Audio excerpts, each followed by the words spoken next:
నమస్కారం వార్తలకు స్వాగతం. ముందుగా ముఖ్యాంశాలు. మంత్రి నారా లోకేష్ మీడియా సమావేశం, పలు అంశాలపై వివరణ.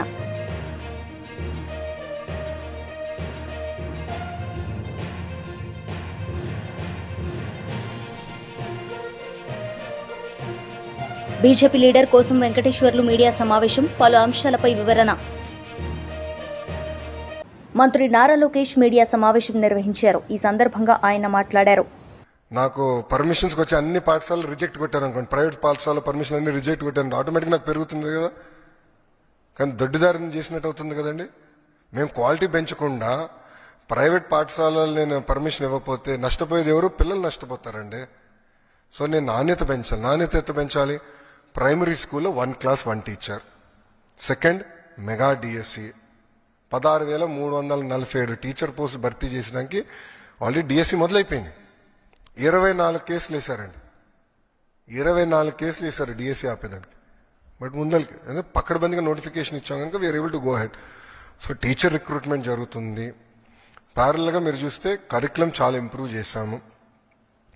ఉపాధ్యాయులకు ఎలాంటి ఇబ్బంది లేకుండా సంస్కరణలు తీసుకొచ్చాం. సో వాళ్ళందరినీ భాగస్వామ్యం చేశాం.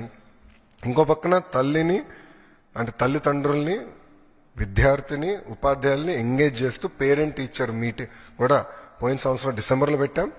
ఈ సంవత్సరం కూడా జూలై 5వ తారీఖు నాడు మెగా పేరెంట్ టీచర్ మీటింగ్ ఉంటుంది. రాష్ట్రాలతో ఎంగేజ్ చేస్తాం. సో కమ్యూనిటీని కూడా మేము ఎంగేజ్ చేస్తాం జరుగుతుంది. సో నాణ్యత పెంచాలి, క్వాలిటీ పెంచాలి, లెర్నింగ్ అవుట్కమ్స్ పెంచాలి, రిజల్ట్స్లో పెంచాలి.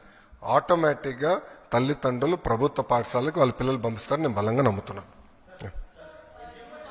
వన్స్ మేడం గారు చేయికెత్తారు first.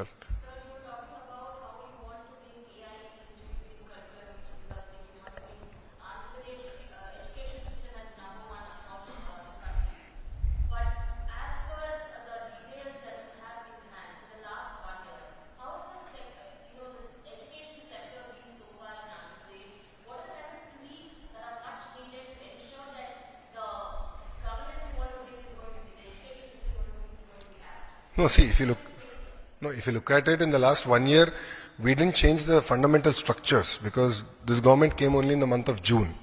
So by then the academic year started. I didn't want to mess around with the system. I took an objective evaluation on the reforms, and whatever reforms that were taken in the past which are working, we continued. Whatever reforms I believed were not in the interest of the students or children, we have withdrawn, number one. So if you look at it, I didn't get the benefit of the full year. However, we've had certain action plans to improve our performance in terms of marks. So if you look at our inter or 10th, government schools have done definitely far better than they did in the past. That is first one. However, in the last 1 year, the structural reforms which we believe are very important to strengthen government schools is what we started. So if you look at our 1 class 1 teacher policy, which I believe is very, very important, strengthening our high schools, recruitment of our teachers, all this work has started. Parallelly, what we have done is we have built an app called LEAP app, Learning Excellence of Andhra Pradesh, where the teacher, the parent, the student will be integrated. We are going to use prescriptive homework for every child. We are going to give prescriptive homework from government.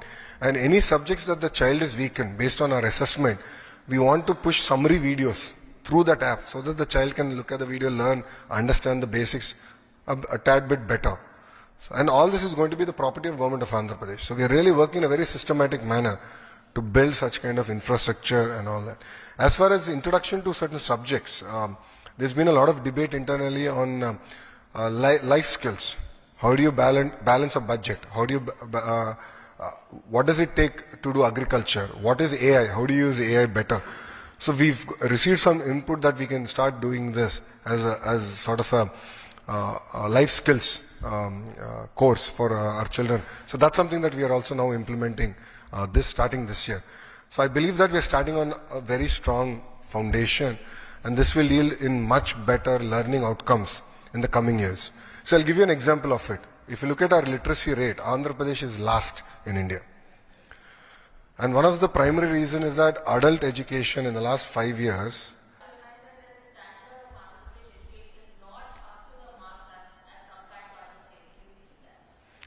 I believe that the earlier government didn't do what it's supposed to do.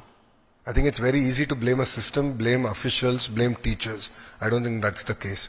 I believe the case is lack of motivation, direction from the leader. See, end of the day, the captain of the ship has to give guidance, direction. The earlier guidance, direction of the government was only to push a button. And please explain this to me. How does the chief minister review education department in 1.5 hours? It is impossible. It is simply impossible. So they never went into depth. They never went into basics. They never understood it well. They said, all they thought was, we'll push a button, results will come. Spending went up, but learning outcomes went down. And that's an example. So we have a strong captain. Our chief minister is quite clear. He motivates us day in, day out. He drives us like there's no tomorrow. And there are clear KPIs now identified for us to deliver as far as my ministries are concerned. And we are focused on delivering that. YSRCP మహిళా విభాగం రాష్ట్ర అధ్యక్షురాలు MLC వరదు Kalyani press meet నిర్వహించారు. ఈ సందర్భంగా ఆమె మాట్లాడారు. అవసరం ఉందని తెలియజేస్తున్నాను. ఎప్పటికైనా డైవర్షన్ పాలిటిక్స్ ఆపి పాలన మీద దృష్టి పెట్టాల్సిందిగా చంద్రబాబు నాయుడు గారికి, ఈ కూటమి ప్రభుత్వంలో పెద్దలకి, మంత్రులకి తెలియజేస్తూ ఉన్నాను. అసలు ఈ ఏడాదిలో తల్లికి వందనం ఎవరికి ఇచ్చారు మీరు? అసలు ఒక్కరికైనా ఇచ్చారా? ఈ ఏడాది గడిచింది 12 నెలల్లో. అలాగే తీసుకుంటే ఫ్రీ బస్సులో ఏ మహిళకి ఎక్కించారు ఈ ఏడాది కాలంలో? అలాగే తీసుకుంటే 3 గ్యాస్ సిలిండర్స్ ఎవరికి ఇచ్చారు? ఒక్క గ్యాస్ సిలిండర్ ఇచ్చి చేతులు దులుపుకున్న పరిస్థితి మనం అందరము చూసాము. ఈ ఏడాదిలో తీసుకుంటే నిరుద్యోగ భృతి ఒక్కరికైనా ఇచ్చారా? అలాగే 50 ఏళ్ళకే ఫెన్షన్ అని చెప్పారు కదా బీసీ, ఎస్సీ, ఎస్టీ, మైనారిటీ మహిళలకి, ఒక్కరికైనా ఇచ్చారా అని నేను అడుగుతూ ఉన్నాను. ఆడబిడ్డ నిధి 19 సంవత్సరాల నుంచి 59 సంవత్సరాల మధ్య ఉన్న మహిళలకి ఆడబిడ్డ నిధి ఇస్తామన్నారు కదా, ఒక్కరికైనా ఇచ్చారా అని నేను అడుగుతున్నాను. అసలు ఈ రాష్ట్రంలో ఈ ఏడాది కాలంలో పేదలకు 1 సెంటు భూమైనా ఇచ్చారా అని అడుగుతున్నాను. అమరావతిలో జగనన్న ఇచ్చిన 50,000 మందికి ఇళ్ల పట్టాలు ఇస్తే వాటిని ఈరోజు రద్దు చేయడం జరిగింది ఈ కూటమి ప్రభుత్వం అధికారంలోకి వచ్చాక. వీళ్ళు పేదల గురించి మాట్లాడుతూ ఉంటే ప్రజలు నవ్విపోతూ ఉండే పరిస్థితి మనం చూస్తూ ఉన్నాము. అలాగే తీసుకుంటే గత 3-4 రోజులుగా లేని విషయాన్ని వక్రీకరించి ఎంత దారుణంగా చంద్రబాబు నాయుడు గారు, లోకేష్ గారు, అలాగే మంత్రులు, ముఖ్యంగా మహిళా మంత్రులు, మహిళా కమిషన్ చైర్పర్సన్తో సహా ఎంత దారుణంగా వ్యాఖ్యలు చేశారో మనం చూసాం. అసలు మహిళా కమిషన్ చైర్పర్సన్ గారు ఎప్పటికైనా సుప్రీంకోర్టు వ్యాఖ్యల ద్వారా బుద్ధి తెచ్చుకొని తన వ్యాఖ్యల్ని వెనక్కి తీసుకోవాల్సిన అవసరం ఉందని తెలియజేస్తూ ఉన్నాను. అలాగే తీసుకుంటే మహిళా మంత్రులు ఒక బాధ్యతాయుతమైన రాజ్యాంగబద్ధమైన పదవిలో ఉన్నారు.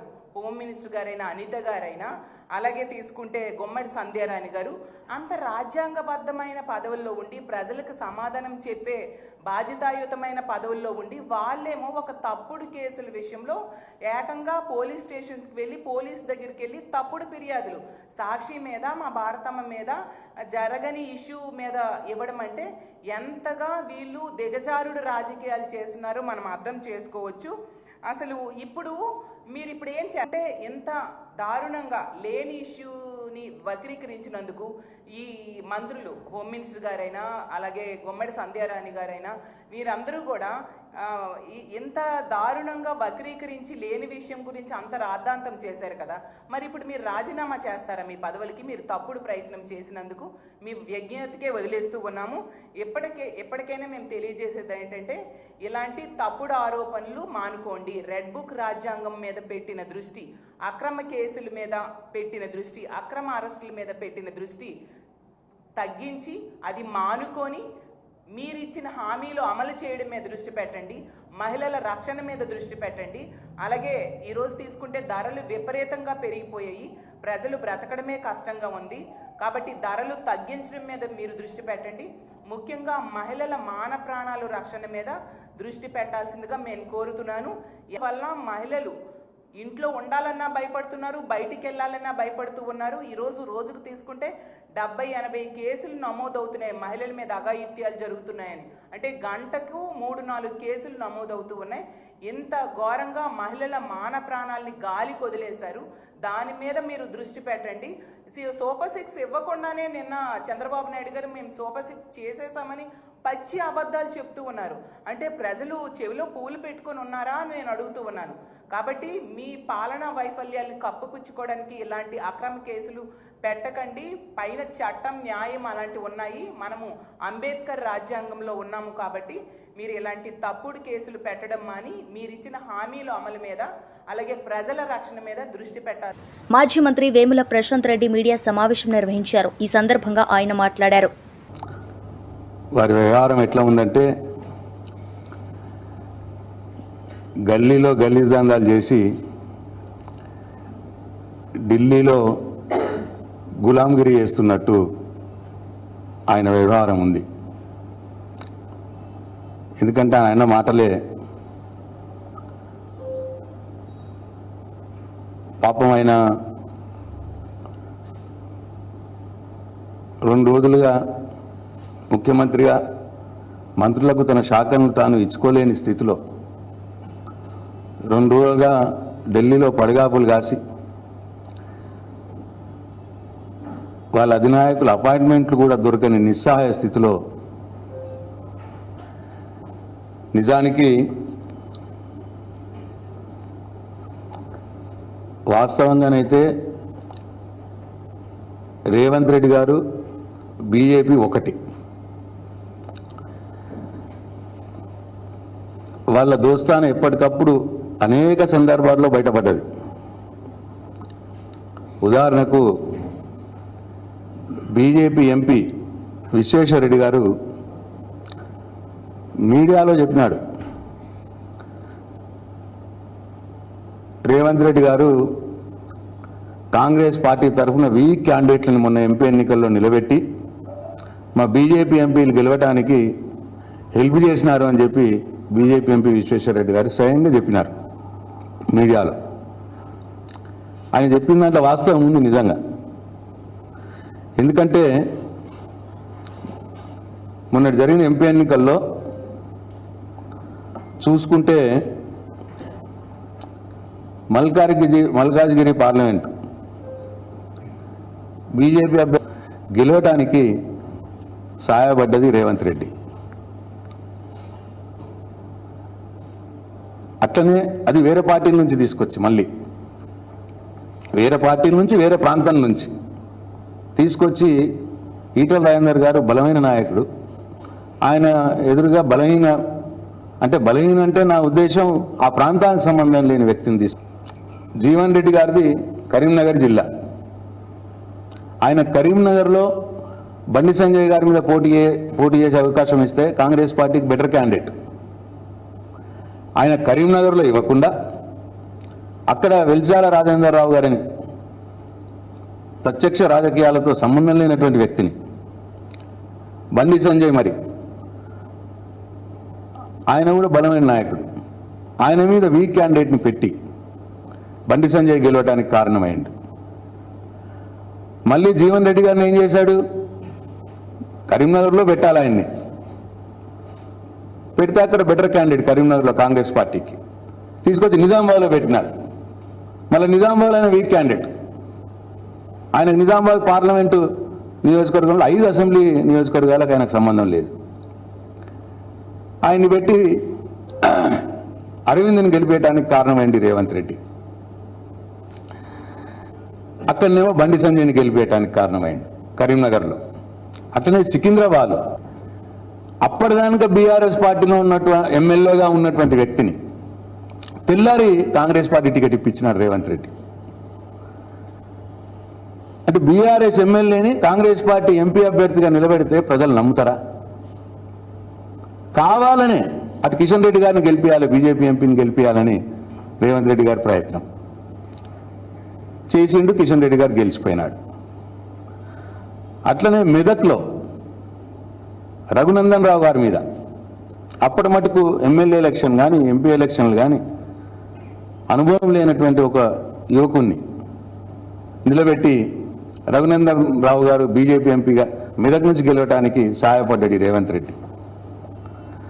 అట్లనే ఆదిలాబాద్లో నరేష్, ఆయన మాజీ మంత్రి, మాజీ ఎంపీ నగేష్, ఆయన మీద అప్పటి మటుకు అసలు ఏ ఎలక్షన్లో పార్టిసిపేట్ చేయని, అంటే ఎమ్మెల్యే ఎంపీ ఎలక్షన్లో నిలబడినటువంటి ఒక వ్యక్తిని తీసుకొచ్చి BJP leader Solanki Srinivas media సమావేశం నిర్వహించారు. ఈ సందర్భంగా ఆయన మాట్లాడారు.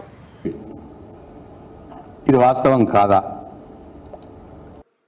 గతంలో ప్రతిపక్ష నాయకుడిగా ఉన్నప్పుడు లేదా కాంగ్రెస్ పార్టీ ఎన్నికల సందర్భంగా ఇచ్చినటువంటి హామీలను చూస్తూ ఉంటే, లేకపోతే ముఖ్యమంత్రి అయినటువంటి తొందరలో తాను చేసినటువంటి హడావుడిని చూసినటువంటి ప్రజలు ఆహా ఓహో అని అనుకున్నారు. సోషల్ మీడియాలో వాళ్ళ పార్టీకి సంబంధించినటువంటి కార్యకర్తలు కావచ్చు, లేకపోతే రేవంత్ రెడ్డి గారి అభిమానులు సానుభూతి పరులు అయితే తాను రాసినటువంటి రాతలు చేష్టలను చూసి ఆయన ఒక వీరుడు ధీరుడు అని అనుకున్నారు. కానీ ఇదంతా కాదని అతి తక్కువ కాలంలోనే దేశ చరిత్రలోనే అతి తక్కువ కాలంలో ఇంత ఘోరంగా ఇంత విఫలమైనటువంటి రాజకీయ నాయకుడిగా ముఖ్యమంత్రిగా రేవంత్ రెడ్డి గారు అపఖ్యాతిని మూటగట్టుకున్నారు. తన పాలనా వైఫల్యము ఎంత స్పష్టంగా కనిపిస్తూ ఉంది నేడంటే, దాదాపు తాను ముఖ్యమంత్రి అయినటువంటి 2.5 సంవత్సరాలలో అధికారులను ట్రాన్స్ఫర్ చేయడం ఏదైతే ఉందో, కనీసం కొత్తగా వచ్చినటువంటి అధికారులు కావచ్చు, ఆ పోస్టు నుండి పోతున్నటువంటి అధికారులు ఎవరైతే ఉన్నారో వాళ్ళకు అక్కడ జరుగుతున్నటువంటి నిర్ణయాలు ఏం జరుగుతున్నాయి అనేటువంటిది కనీస అవగాహన లేకుంటే ముందే మళ్ళీ ఇంకో ట్రాన్స్ఫర్ ఆర్డర్స్ వస్తూ ఉన్నాయి. అందులో భాగంగానే నిన్న కూడా భారీ పెద్ద మొత్తంలో ఐఏఎస్ అధికారుల యొక్క ట్రాన్స్ఫర్స్ జరిగినాయి. ఇది ఈరోజు కాదు, మొట్టమొదటగా తాను ముఖ్యమంత్రి అయిన తర్వాత 2024 జనవరి 3వ తారీఖు నాడు ఈ ఐఏఎస్ అధికారుల బదిలీల పర్వం అనేటువంటి కొనసాగింది. ఆ రోజు నుండి ఆ తర్వాత జనవరి 25వ తారీఖు నాడు ఒక ట్రాన్స్ఫరు, అక్టోబర్లో మరొక ట్రాన్స్ఫరు, నవంబర్లో మరొక ట్రాన్స్ఫరు, ఏప్రిల్ 27వ తారీఖు నాడు మరొక ట్రాన్స్ఫర్ 2025, ఆ తర్వాత ఏప్రిల్ నుండి నిన్న మే జూన్ 2 నెలల్లోనే 12వ తారీఖు నాడు 2025వ తారీఖు నాడు నిన్న మరిన్ని బదిలీలు జరిగినాయి. అంటే సరాసరి 3 నెలలకు ఒకసారి ట్రాన్స్ఫర్స్ జరిగితే ఇక అధికారులు ఏం పనిచేస్తారు? అక్కడ కొత్తగా వచ్చినటువంటి అధికారి కనీసం తన కుర్చీలో తాను సర్దుకోకముందే మళ్ళీ ఇంకొక ట్రాన్స్ఫర్ ఆర్డర్ రావడం ఏదైతే ఉందో, అది అటు ముఖ్యమంత్రి గారికి కావచ్చు, ఆ పాలనా అధికారికి కావచ్చు, ఏమాత్రం అవగాహన రాకంటే ముందే ట్రాన్స్ఫర్లు కావడంతో ప్రజల యొక్క అర్జీలు ఏవైతే ఉంటాయో, ప్రజల యొక్క సమస్యలు ఏవైతే ఉంటాయో, ప్రజల యొక్క కష్టాలు ఏవైతే ఉంటాయో వాళ్ళు చెప్పుకుందామంటే కూడా ఒక అధికారి మారిపోయిన తర్వాత మళ్ళీ ఆ సమస్య మొదటికి రావడం, ప్రజల కష్టాలు ప్రజల ఇబ్బందులు ఎక్కడేసిన గొంగడి అక్కడిగానే మారిపోతా ఉన్నది రేవంత్ రెడ్డి గారి యొక్క పాలనా వైఫల్యం, తాను తీసుకుంటున్నటువంటి విఫలమైనటువంటి నిర్ణయాల కారణంగా. రేవంత్ రెడ్డి గారు ప్రతిపక్ష నాయకుడిగా కొంతమంది అనుకున్నారు. కానీ ఈ నిర్వాకం చూస్తున్న తర్వాత మాత్రం చాలా స్పష్టంగా అర్థమవుతా ఉన్నది, రేవంత్ రెడ్డి గారు తన వైఫల్యాలకు తాను కారణమా లేకపోతే తన అధిష్టానం కారణమా సమాధానం చెప్పేటువంటి పరిస్థితి ఉన్నది.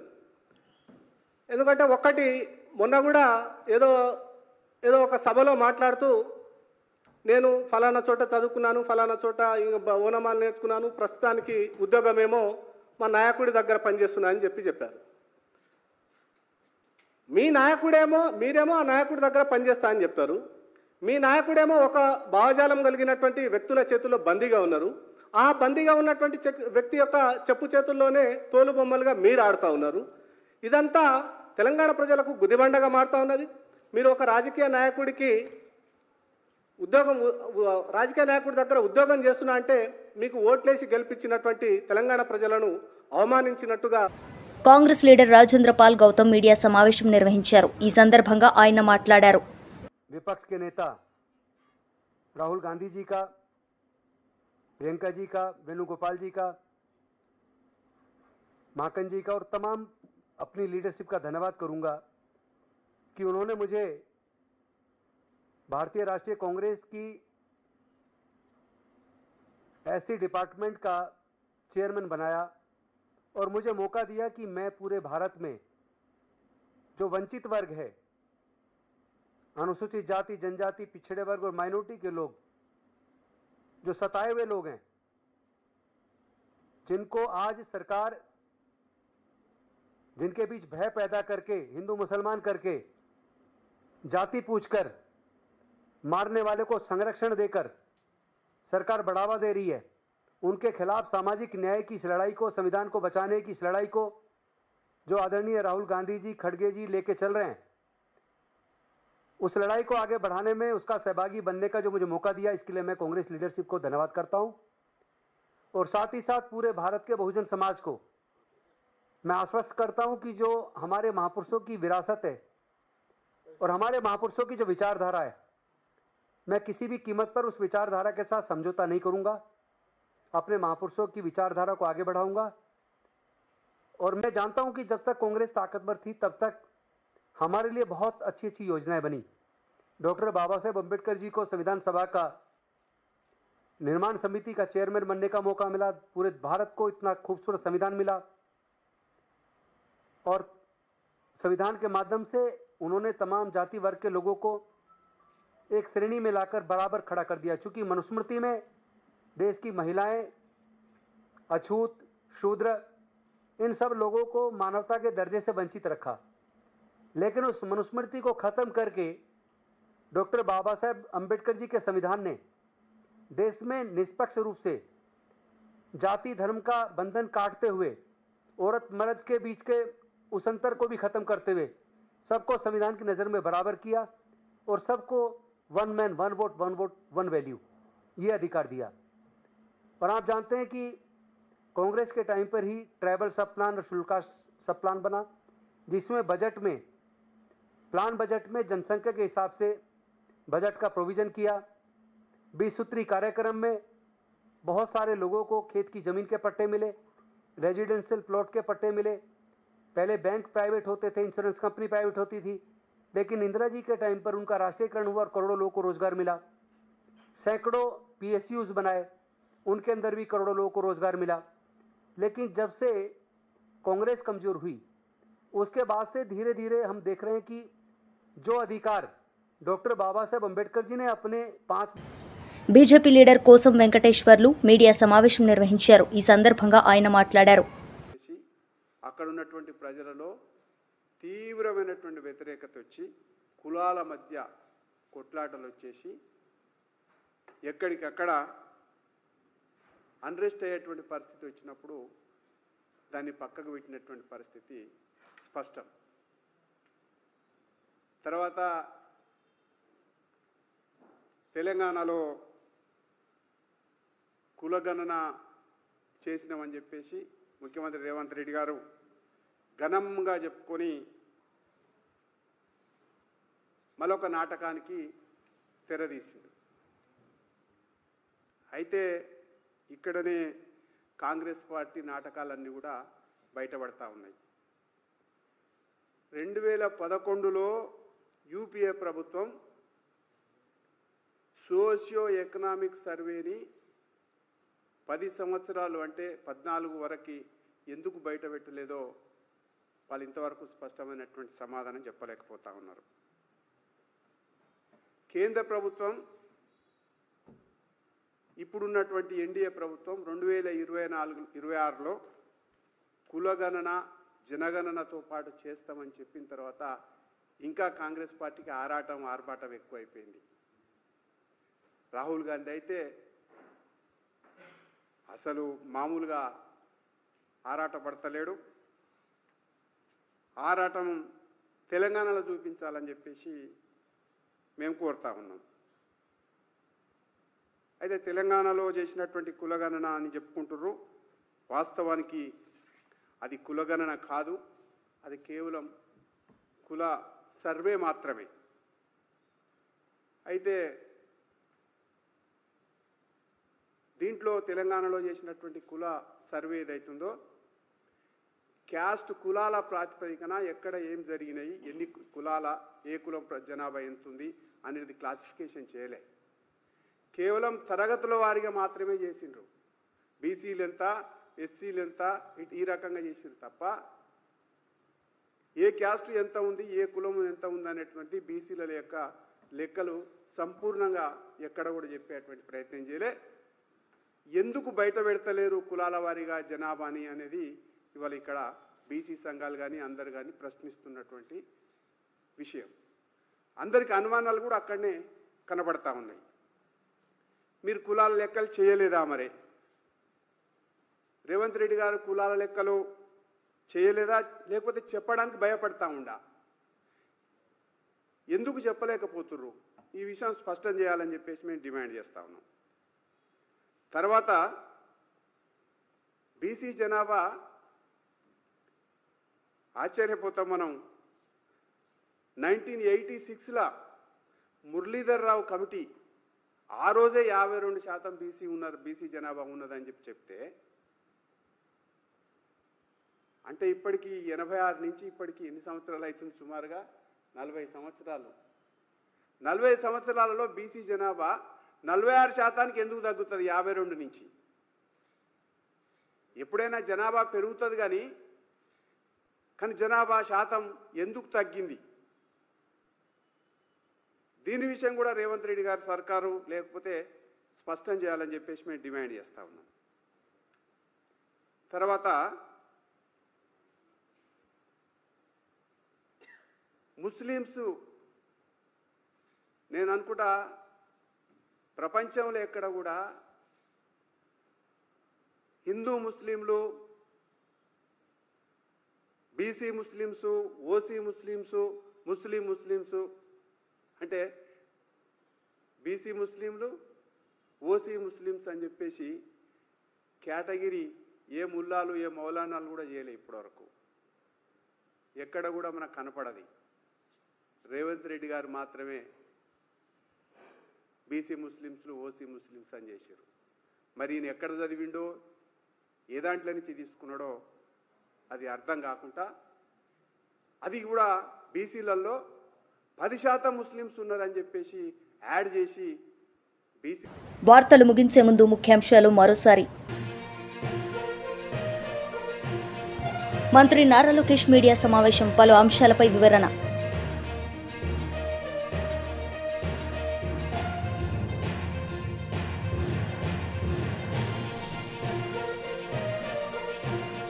బీజేపీ లీడర్ కోసం వెంకటేశ్వర్లు మీడియా సమావేశం, పలు అంశాలపై వివరణ. ఈ వార్తలు ఇంతటితో సమాప్తం. తిరిగి ప్రసారమయ్యే వార్తల్లో మళ్ళీ కలుద్దాం. అంతవరకు సెలవు. నమస్తే.